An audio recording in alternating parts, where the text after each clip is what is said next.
بسم اللہ الرحمن الرحیم۔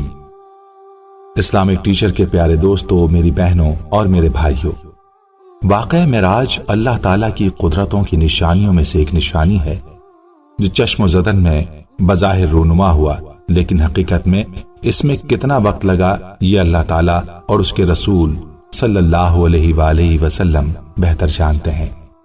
اللہ تعالیٰ نے اس واقعے میں اپنے محبوب پیغمبر حضرت محمد صلی اللہ علیہ وسلم کو اپنی قدرت کاملہ کا مشاہدہ کرایا۔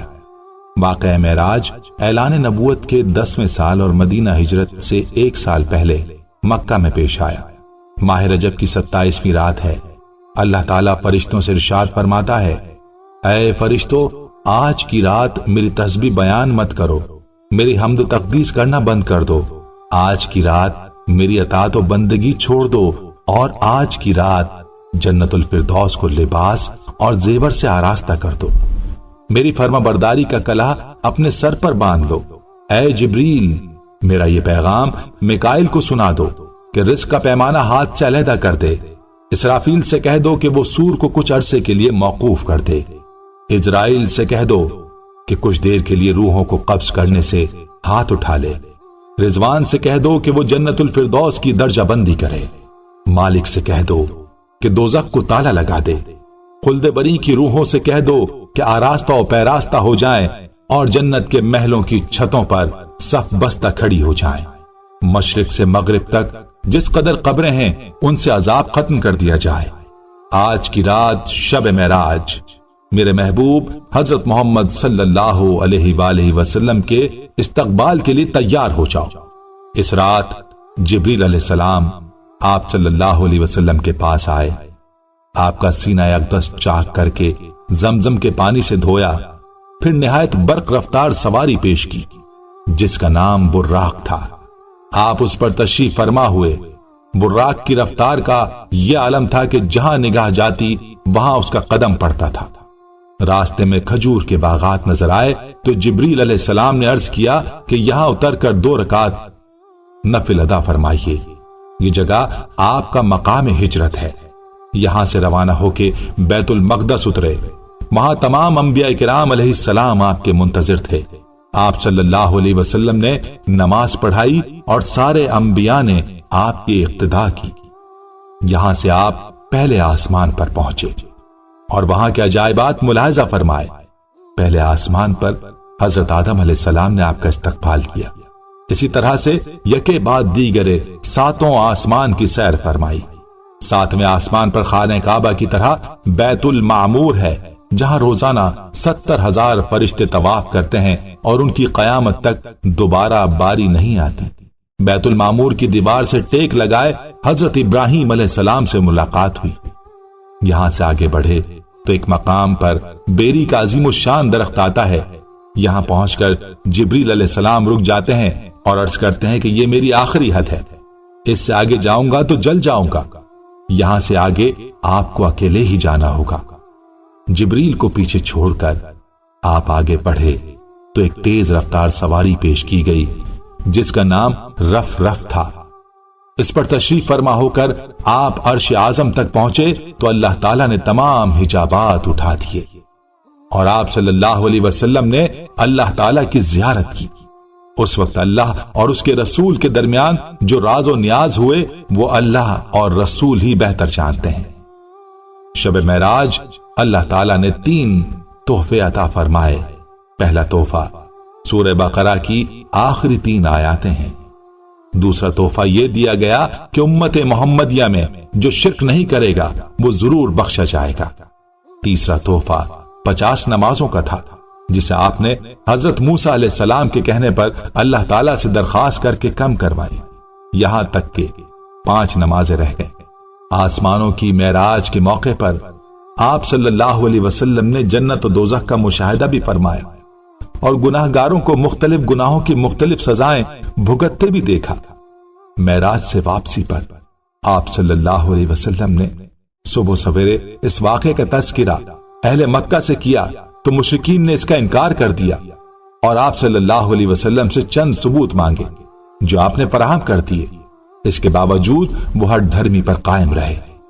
مسلمان سارے کے سارے ایمان لے آئے اور سب سے پہلے حضرت ابو بکر صدیق رضی اللہ تعالیٰ عنہ نے اس واقعے کی تصدیق کی، جس پر زبان نبوت سے آپ کو صدیق کا لقب عطا ہوا۔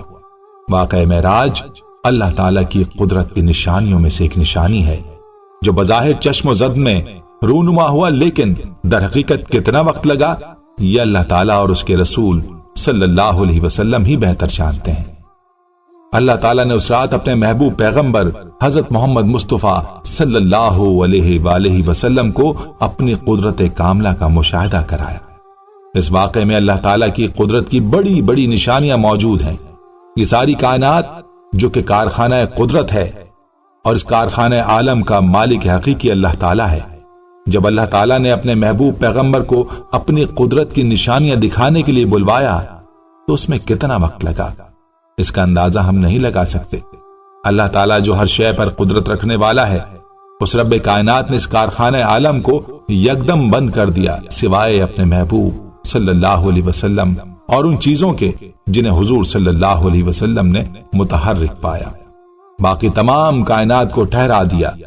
چاند اپنی جگہ پر ٹھہر گیا، سورج اپنی جگہ پر رک گیا، حرارت اور ٹھنڈک اپنی جگہ ٹھہر گئی، حضور صلی اللہ علیہ وسلم کے بستر مبارک کی حرارت اپنی جگہ قائم رہی، حجرہ مبارک کی زنجیر ہلتے ہوئے جس جگہ پہنچی تھی وہیں رک گئی، جو سویا تھا سوتا رہ گیا، جو بیٹھا تھا بیٹھا رہ گیا۔ غرض یہ کہ زمانے کی حرکت بند ہو گئی۔ جب سرکار دو عالم صلی اللہ علیہ وآلہ وسلم راتوں رات ایک طویل سفر کر کے زمین پر تشریف لائے تو کارخانہ عالم بحکم الہی پھر چلنے لگا۔ ہر شے از سر نو مراحل کو طے کرنے لگی۔ چاند سورج اپنی منازل طے کرنے لگے، حرارت اور ٹھنڈک اپنے درجات طے کرنے لگی۔ غرض یہ کہ جو چیزیں سکون میں آ گئی تھیں مائل بحرکت ہونے لگی۔ بستر مبارک کی حرارت اپنے درجات طے کرنے لگی، حجرہ مبارک کی زنجیر ہلنے لگی۔ کائنات میں نہ کوئی تغیر آیا اور نہ ہی کسی کو کوئی احساس تک ہوا۔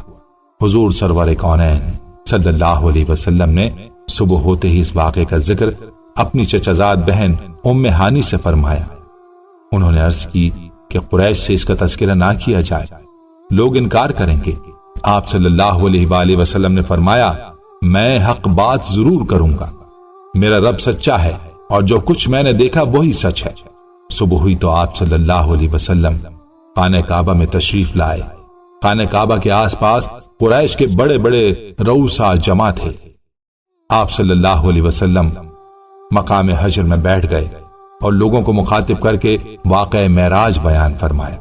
مخبر صادق حضرت محمد صلی اللہ علیہ وسلم کے تذکرے کو سن کر کفار و مشرکین ہنسنے لگے اور مذاق اڑانے لگے۔ ابو جہل بولا، کیا یہ بات آپ پوری قوم کے سامنے کہنے کے لیے تیار ہیں؟ آپ صلی اللہ علیہ وسلم نے فرمایا، بے شک۔ ابو جہل نے کفار مکہ کو بلایا اور تمام قبائل جمع ہو گئے تو حضور صلی اللہ علیہ وسلم نے سارا واقعہ بیان فرمایا۔ کفار واقعہ سن کر تالیاں بجانے لگے اور اللہ تعالیٰ کے محبوب کا مذاق اڑانے لگے۔ ان قبائل میں شام کے تاجر بھی تھے، انہوں نے بیت المقدس کو کئی بار دیکھا تھا۔ انہوں نے حضور صلی اللہ علیہ وسلم سے کہا، ہمیں معلوم ہے کہ آپ آج تک بیت المقدس نہیں گئے، بتائیے اس کے ستون اور دروازے کتنے ہیں؟ حضور صلی اللہ علیہ وسلم ارشاد فرماتے ہیں کہ یکا یک بیت المقدس کی پوری عمارت میرے سامنے آ گئی۔ وہ جو سوال کرتے میں جواب دیتا جاتا، مگر پھر بھی انہوں نے اس واقعے کو سچا نہ مانا۔ جب حضور صلی اللہ علیہ وسلم مسجد اقصی کے بارے میں جواب دے چکے تو کفار مکہ حیران ہو کر کہنے لگے، مسجد اقصی کا نقشہ تو آپ نے ٹھیک ٹھیک بتا دیا، لیکن ذرا یہ بتائیے کہ مسجد اقصی جاتے یا آتے ہوئے ہمارا قافلہ آپ کو راستے میں ملا یا نہیں؟ حضور صلی اللہ علیہ وسلم نے ارشاد فرمایا کہ ایک قافلہ مقام روحا پر گزرا، ان کا ایک اونٹ کم ہو گیا تھا، وہ لوگ اسے تلاش کر رہے تھے اور ان کے پالان میں پانی کا بھرا ہوا ایک پیالہ رکھا ہوا تھا۔ مجھے پیاس لگی تو میں نے پیالہ اٹھا کر اس کا پانی پی لیا، پھر اس کی جگہ اس کو ویسے ہی رکھ دیا جیسے وہ رکھا ہوا تھا۔ جب وہ لوگ آئیں تو ان سے دریافت کرنا کہ جب وہ اپنا گمشدہ اونٹ تلاش کر کے پالان کی طرف واپس آئے تو کیا انہوں نے اس پیالے میں پانی پایا تھا یا نہیں؟ انہوں نے کہا، ہاں ٹھیک ہے، یہ بہت بڑی نشانی ہے۔ پھر حضور صلی اللہ علیہ وسلم نے فرمایا کہ میں فلاں قافلے پر بھی گزرا، دو آدمی مقام ذی طویٰ میں